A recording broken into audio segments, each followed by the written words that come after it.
All right, let's dive in. Today, we're going deep on Opus Dei. We've got a whole mix of stuff to look at, um, articles, some internal documents, even firsthand accounts. We're going to try to paint a clear picture of this group. It's one of those groups with, well, some folks are really devoted to it and others are really suspicious. Yeah, So we'll try to navigate all that and give you the info to make up your own mind about it. for sure.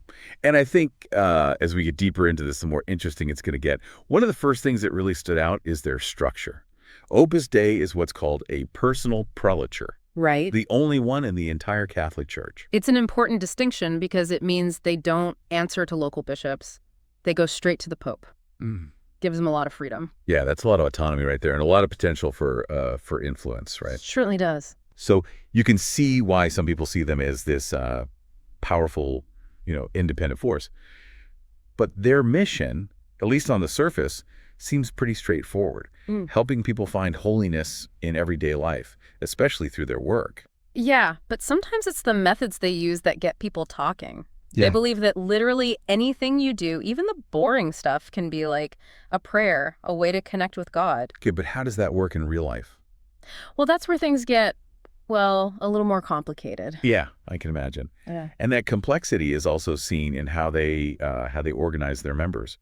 You've got the numeraries who are celibate and they live in Opus Dei centers. Then you've got supernumeraries, they're married, and they try to live these Opus Dei values with their family, at their jobs, all that. Right, and then you also have associates. They're celibate, like numeraries, but they don't live in the centers. But the thing is, this structure with these different levels kind of reminds some people of those secret societies.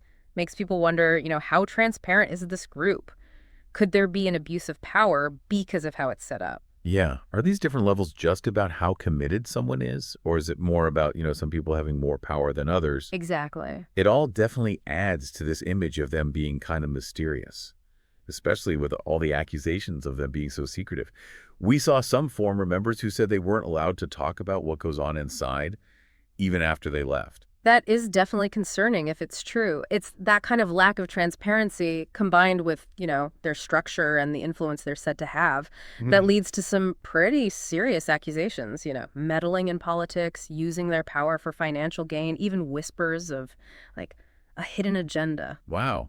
So let's get into some of those accusations. Some folks say that Opus Dei is pulling strings in governments and financial institutions all over the world. And they often point to their connection with Franco's regime in Spain as proof. Yeah, that connection to Franco is definitely controversial. It's tough to separate religion and politics during that time. Right. But those allegations, they keep popping up, and they definitely contribute to this image of Opus Dei as, well, a force to be reckoned with. Then there's the accusations of elitism, too. Yeah. People point to the fact that they run these really prestigious and expensive schools, universities, and even financial institutions. Yeah. Like, is it possible that they're focused on being successful in the world while also saying everyone should be holy? Do those two things clash? It's a valid question. I mean, does their focus on succeeding in the world, plus all their connections to powerful people, contradict what they say they're about?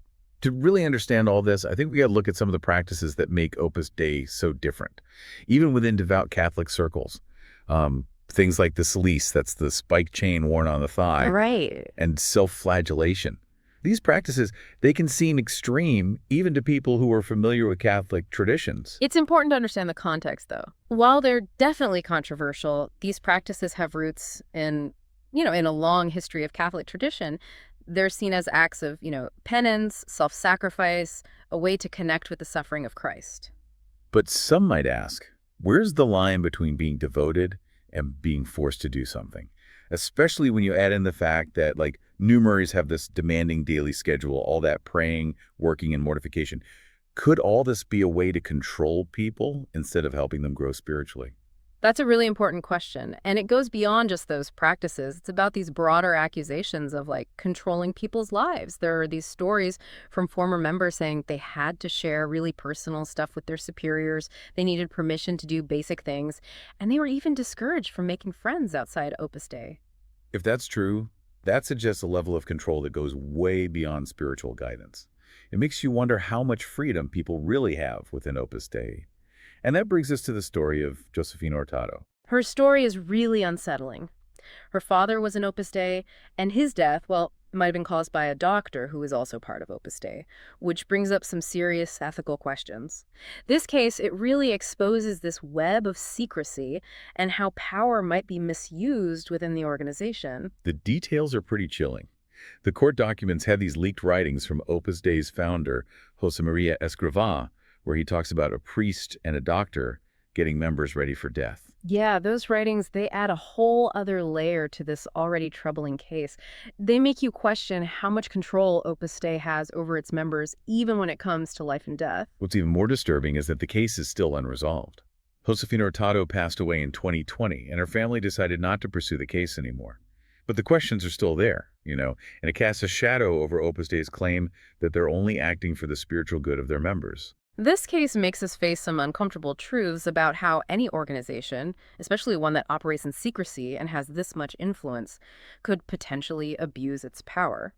It reminds us that even the pursuit of holiness, as Opus Dei defines it, can be really complicated and even have some negative consequences. This is just the start of our deep dive. We've uncovered a lot, but there's much more to explore. Stick with us as we delve deeper into the complexities and contradictions of Opus Dei. So that Hurtado case has really given us a lot to think about. It's a pretty clear example of how secrecy within a group can hide some, well, maybe some questionable things going on. But it wasn't the only time Opus Dei had legal troubles, right? Right, those court documents actually brought up another controversy. There were these allegations that Opus Dei had gathered a ton of wealth, maybe even through some shady means like manipulating people's wills or pressuring members to donate their assets. Whoa, that's a pretty serious accusation. Did anything ever come of that? Sadly, kind of like what happened with Mr. Hurtado, those financial allegations are still mostly unresolved. Opus Dei keeps saying they did nothing wrong, and because they're so secretive, it's super hard to figure out the truth. It's like this recurring thing with them. Secrecy, powerful connections, and questions that just don't get answered. It makes sense why some folks are suspicious of them, but we've mainly heard from critics and people who've left. What about the people who are still part of Opus Dei today? What's their take on all this? That's a really important perspective that we need to look at. We have to remember that for a lot of people, Opus Dei is a source of deep faith and spiritual fulfillment. They find meaning in their practices, even the ones that outsiders might find strange or even extreme. Right, and we do have some stories from current members in our sources, right? Yeah. What are they saying? A lot of them talk about feeling a strong sense of community, a sense of purpose, like they're being guided. They really value how Opus Dei emphasizes bringing faith into everyday life. They see it as a way to live a more meaningful life, a life that's spiritually rich. So it's not all about power and control then? Well, it's not that simple. Everyone's experience is different, especially in a big and complex group like Opus Dei. What feels restrictive to one person might feel supportive and comforting to someone else. Yeah, that makes sense. It's a good reminder that we're talking about individual people's experiences, and everyone has their own way of seeing and understanding things. But these different experiences make it even more important to look at how Opus Dei recruits new members, especially since some people claim they target those who are feeling vulnerable. Yeah, their recruitment methods have definitely been under scrutiny. Critics say they often focus on people, especially young folks, who are searching for direction or a sense of belonging. We have some examples of that in the sources, don't we? Yeah, one person who left Opus Dei said they were befriended and slowly introduced to the group while they were at a vocational school. At first, they were drawn to the sense of community and purpose, but then later they felt trapped and pressured to conform. And another source, who joined when they were just 12, said they felt isolated and singled out by Opus Dei's youth club. They felt pressured to stay, even when they wanted to leave. Yeah. It's pretty unsettling to think about young people feeling stuck in a group they originally turned to for help and support. If these stories are true, they bring up some serious ethical questions about how transparent and fair Opus Dei is when it comes to recruiting new members. Are they actually offering spiritual guidance and support, or are they taking advantage of people's vulnerability to grow their numbers? It kind of contradicts the whole message of love and mercy that their leaders talk about. It shows how important it is to think critically when you're looking at what any group claims and what they actually do, especially a group as influential and controversial as Opus Dei. Absolutely. It's crucial to not jump to conclusions and to really consider all sides of the story. We've spent a lot of time discussing the criticisms and controversies surrounding Opus Dei, but now let's shift gears a bit and look at some of the positive things they do. They're pretty involved in education and charity work, right? For sure, they run a whole network of schools, universities, and hospitals worldwide. These places often provide really good education and healthcare, which definitely benefits people all over. And they're big on service and charity too, right? Yeah, totally. Many members dedicate a lot of their time and resources to helping those in need. They run soup kitchens, homeless shelters, and all sorts of outreach programs. You can't deny their commitment to service. So even though there are worries about their methods and motives, it's clear that Opus Dei's impact is complicated. They do things that help society, even while being criticized for other parts of what they do. Exactly. To really grasp Opus Dei, we gotta acknowledge this complexity. They're not some uniform block, and their actions, like any large group, have a mix of motivations and consequences. It's almost like a real-life drama playing out on a global scale, with all these twists and turns and characters you're not sure are good or bad. But to get to the core of this drama, I think we need to delve into the life and teachings of their founder, Josemaria Escrivá. He's this fascinating and controversial figure, revered by members, but also criticized by others. There's no doubt that Escrivá is key to understanding Opus Dei. His writings and teachings are the very foundation of what they believe and how they act. He was all about finding holiness in the everyday, especially through work. He believed that everyone, no matter what they do for a living, is called to be holy. That actually sounds pretty progressive for his time, so why is he so controversial? The controversy comes from some of the things Escrivá wrote, which critics interpret as promoting a cult of personality and blind obedience. His focus on self-punishment and strict rules also makes some people worry about authoritarian tendencies. We do have that rather stark quote from his book, The Way, don't we? The one where he talks about being an instrument and obeying without question. Yeah, critics often use that quote to point to Escrivá's potential for authoritarianism. Statements like that contribute to the image of Opus Dei as a controlling and secretive group. So it seems Escrivá's legacy, much like Opus Dei itself, is this blend of inspiring ideas and controversial practices. Exactly. And that duality is at the heart of what we're looking at today.